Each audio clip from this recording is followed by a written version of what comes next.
Araka ny naoty mitondra ny larana ohatra M10 MDAT atsipika M24 tamin'ny 20 febroary 2024 dia misy ny fepetra ho fanatsarana ny fitantanana tamin'ny mpanjakana azo amidy. Ka tamin'izay fotoana izay dia nisy ny fampiatoana aloha ny fandraisana ny fangatahana tamin'ny mpanjakana na ny fanaovana tsatobato zany na ny fandraisana ireo fangatahana ny tamin'ny mpanjakana azo amidy. Dia nisy ny asa natao tamin'izany fotoana izany ary tao anatin'ny fotoana voafetra zany dia nampiatoana zany. Araka ny naoty 2/320 MDAT atsipika M24 tamin'ny 3 Jona 2024 dia fampiarana ny naoty ohatra M10 MDAT bara M tamin'ny 20 febroary 2024 mikasika ireo fepetra fanatsarana tamin'ny mpanjakana io dia tapitra tamin'ny fotoana io zany fotoana nomena zany ary dia nivoaka zany ny fanapahana. Dia nisy ny fanapahana milaza fa ny fangatahana tamin'ny talohan'ny 1 Desambra 2024 dia ho an'ireo izay olona tsy nanaraka an'izany dossier zany na tsy manaraka an'ilay izy misy dia nofoanana izany fangatahana izany araka ny décision numéro ohatra 320 tsipika 420 MDAT zany no nafana no nandraisan'ny ministera izay fanapahan-kevitra tamin'ny 9 septambra 2024 ka efa misy moa ny pétadrira efa natao anatin'izany fotoana izany ary efa nisy ny filazana natao tamin'ny haino aman-jery isan-karazany mba ahafahan'ireo olona izay manana an'izany fangatahana izany manatona ny sampam-pahalarahana fananantany sy ny fandrefesantany dia heverina fa efa tsy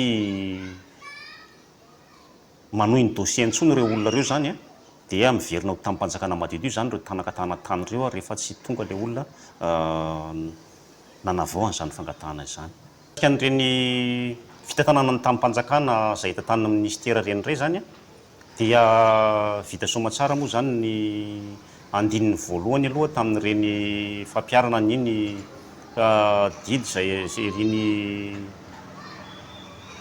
fikarakarana ny tany mpanjakana ampiasain'ny ministera iny zany dia mahatratra M10 eo ny antota taratasy voaray zany tamin'izy iny ary misy moa ireo nahafen'ny fepetra dia misy koa tsy nahafen'ny fepetra. Ankehitriny dia efa any amin'ny mirosany amin'ny filakevitra minisitra iny reny antota taratasy reny zany ary dia miandry ny fahatongavany eto Morondava zany amin'ny fanomezana izany antota taratasy zany isaky ny ministera fa mbola ho avy ny fotoana ilazana an'izany. Nandalo fotoan-tsarotra tokoa ilay fitantanana ny birao fotoana fananantany tao ao mahakasika indrindra satria misy ireo mpiara-mombon'antoka izay ny andraikitra ireny zany ireny moa ny fiaraha-mombon'antoka miaraka amin'ireo ONG na ireo tsy miankina ireo zany dia misy ihany koa ny fepetra izay arahan'ny zareo kanefany tao anatin'izay fotoana izay dia nisy fotoana tsy afaka nanampy ry zareo dia misy ireo le birao fotoana fananantany izay atao hoe miravoravo tany any amin'ilay izy satria mila hoentomanana ilay izy ka atoato dia hisy ny fandraisana andraikitra izay ho ataon'ny ministera zany mahakasika an'ireny birao fotoana fananantany ireny amin'ny fanomezana ny antsoina hoe PLOF zany na ny plan local d'occupation foncière zany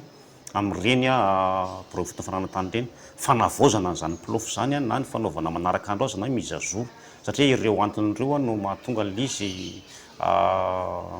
tsy miasa aloha. Eo ihany koa ny tsy fisian'ny azy efa voafana amin'izany zany izay mbola miandry ireo ben'ny tanàna voafidy anendry izany agent de guichet foncier zany satria ny ben'ny tanàna no mitantana ny an'ny fotony no afaka manendry an'izy ireny ka tsika mbola mandalo an'izay ao anatin'izay vita fifidianana izay dia hitohy tsy ho ela ny mahakasika an'ireny birao fotoana fananantany ireny ary misy ny fandraisana andraikitra ho atao amin'izany. Efa manao ezaka ny fanjakana amin'ny efa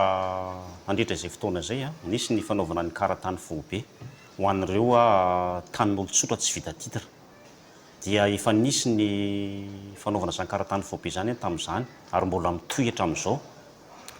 Tsika moa zao anatin'ny vanim-potoana vita fifidianana mbola tsy mandray ny toerana ireo ben'ny tanàna vaovao fa tsy ho ela dia rehefa hiroso amin'izany indray tsika atoato Ka tao anatin'izany fotoana izany a misy ny hoe tan'olon-tsotra tsy vita titra. Ireny tany ireny a dia azon'ny olona atao tsara ny mangataka azy a rehefa no ajariany tao anatin'ny 5 taona ilay izy latsaky ny 10 hektara zany a any amin'ny toerana na an-drenivohitra io na ambanivolo zany a ka misy ny antsoina hoe birao foton'ny fananantany.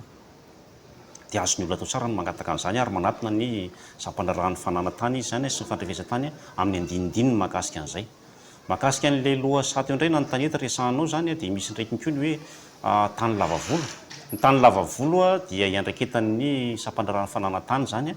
dia manatona ny sampandrarahan'ny fananantany ilay olona amin'ny fangalana ny andinindininy mahakasika ny atao taratasy ilaina amin'ny fanaovana izany fananantany izany.